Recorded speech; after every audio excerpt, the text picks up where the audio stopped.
Good afternoon, CW Biology. I'm going to be gone both Friday and Monday, so I wanted to give you, kind of walk you through the lab report for your Planarian Regeneration. You guys did a very good job for a very long lab. We saw a lot of interesting results. I'm excited to kind of see your discussion of what you had with all the unexpected cannibalism versus the reproduction, mystery losses, but then we also saw some very interesting results as far as the regeneration rate.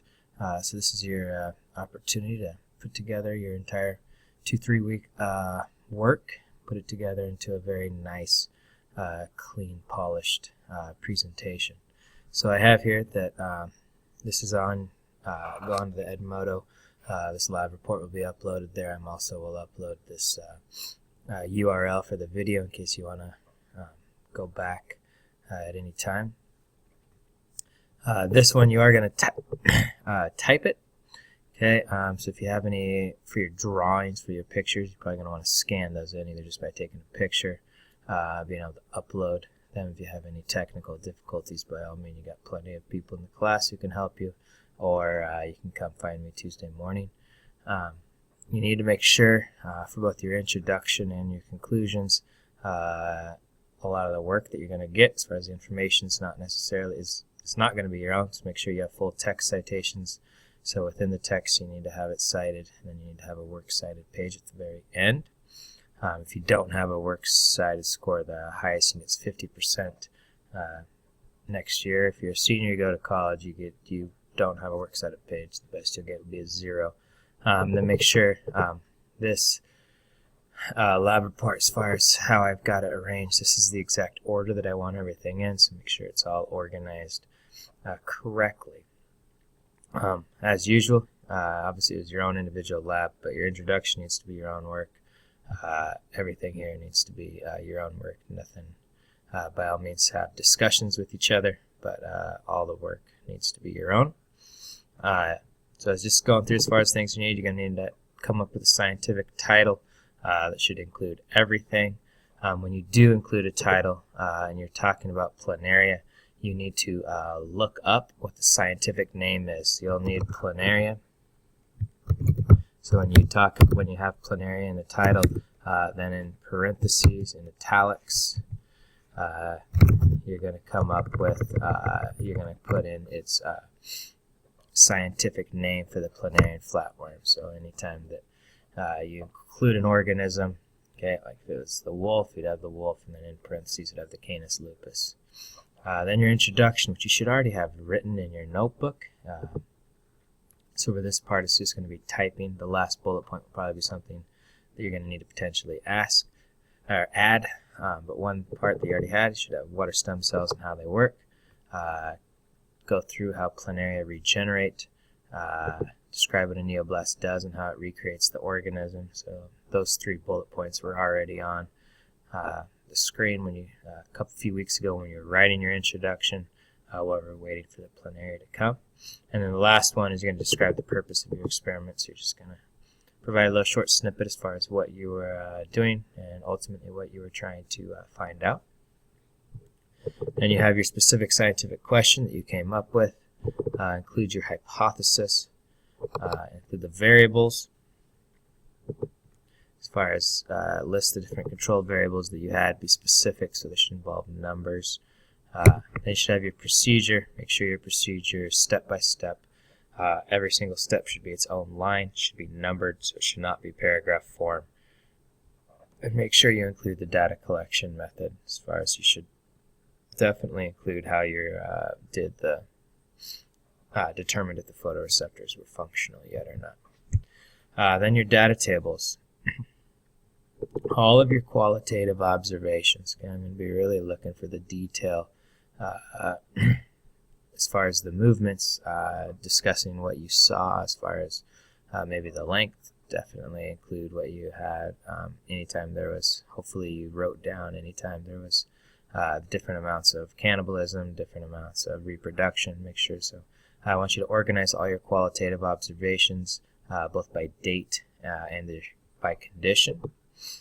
And then have your drawings, include as many labels as you can. Again, the more detailed the drawings were, the more beneficial it's going to be as far as going with your qualitative observations. Because in this type of experiment, yeah, you're going to have quantitative results of the regeneration date, but a lot of what you would notice qualitatively, whether it's the reproduction rate, okay, or ultimately that's where you come up with different questions that you would have to be able to continue your studies as far as where you would go from here. So if you're a scientist, you might have one experiment, but that's going to lead to multiple other experiments. And your observations is going to help you determine your next steps that you would take. Then you're going to have a final chart or graph where you can take all the final results and make it very easily colorful, highlighting the final results as it relates to rate of regeneration, as far as the numbers of planaria that regenerated, the amount of days that it took for regeneration, so that you can make that very easy to be able to refer to in your discussion. All of your tables, all of your charts should have a title, and when you speak to those data or observations in your conclusions, your discussion, you need to make sure that you refer back to the specific table that you're talking about so that the reader knows where to be looking at. And for your discussion, so this is the part that everybody's going to have to do. You're going to discuss your regeneration rates. You're going to discuss your qualitative observations, such as movement, growth and length, reproduction. And you're going to be able to start telling me why the conditions produced what they did. I would definitely check with other groups to make sure that you all had similar results, and if you didn't, maybe yours was kind of the oddball out, definitely include that in your discussion. But so people who had similar experiments should be getting together, pooling data. Okay, ultimately this is how we can get multiple trials, just to be able to see whether yours was fluke or whether everybody they all exhibited a similar pattern. As far as this is where the part where the science is going to come in, show me your understanding. You're going to include a discussion of how the regeneration process, and within this process, this is where I want you to include the relationship. Tell me the relationship between neoblasts, mitosis, and the photoreceptors. And then I want you to discuss how your regeneration process that involves ultimately these three components and how that was affected by your conditions. The last part that we should always get in the habit, and I should have done this in previous labs, this is more of just an honest discussion of things that you would do differently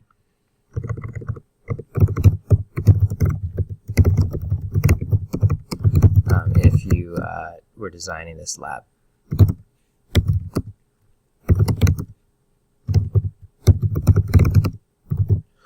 Everybody, this is your own experiment. You did it all by yourself. You came up with it, and definitely things to think about.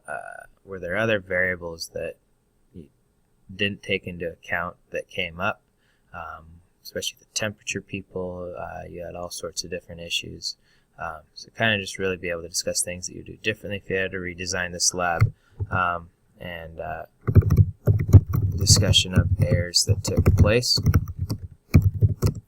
and the effect that they may have had.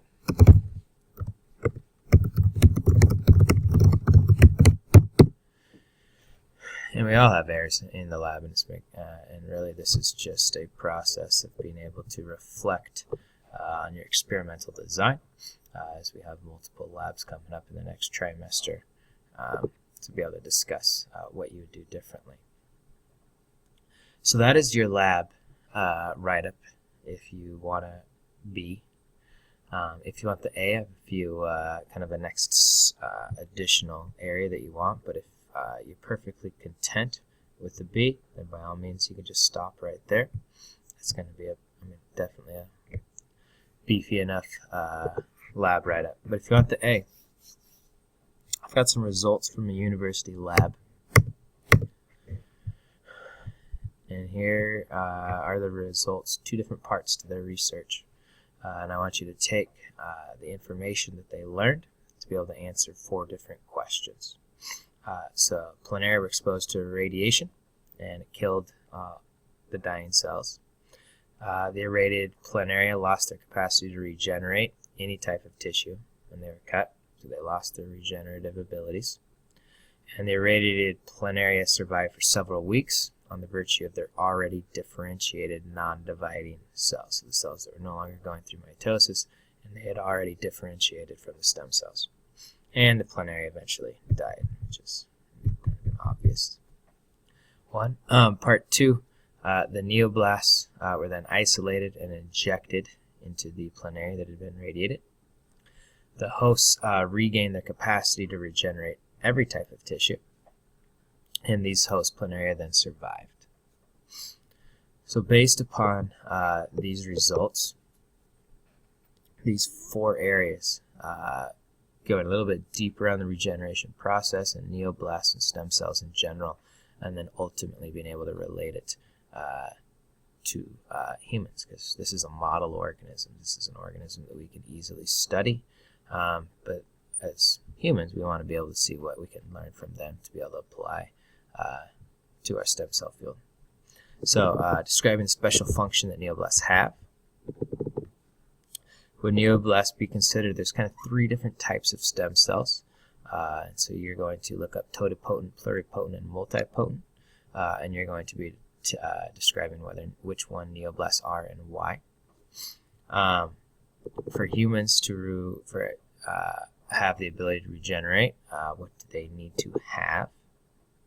And don't just say neoblasts, look a little bit more broader what humans would need for regeneration to occur.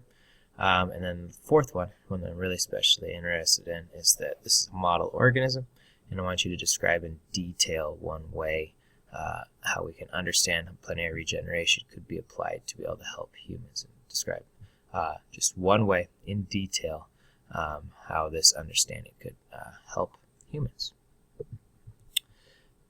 So you're going to have all class period today, Friday, all class period Monday. So I'm giving you 140 minutes, 125 minutes after you get done with this video in class. And then it's due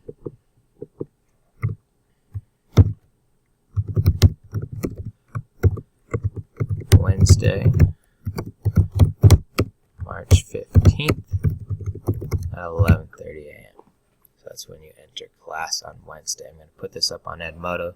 This all needs to be entered via Edmodo. I'll put the time slot that it needs to be in by 11:30 a.m. That's going to allow you to be able to ask me questions on Tuesday and be able to add anything or make any changes.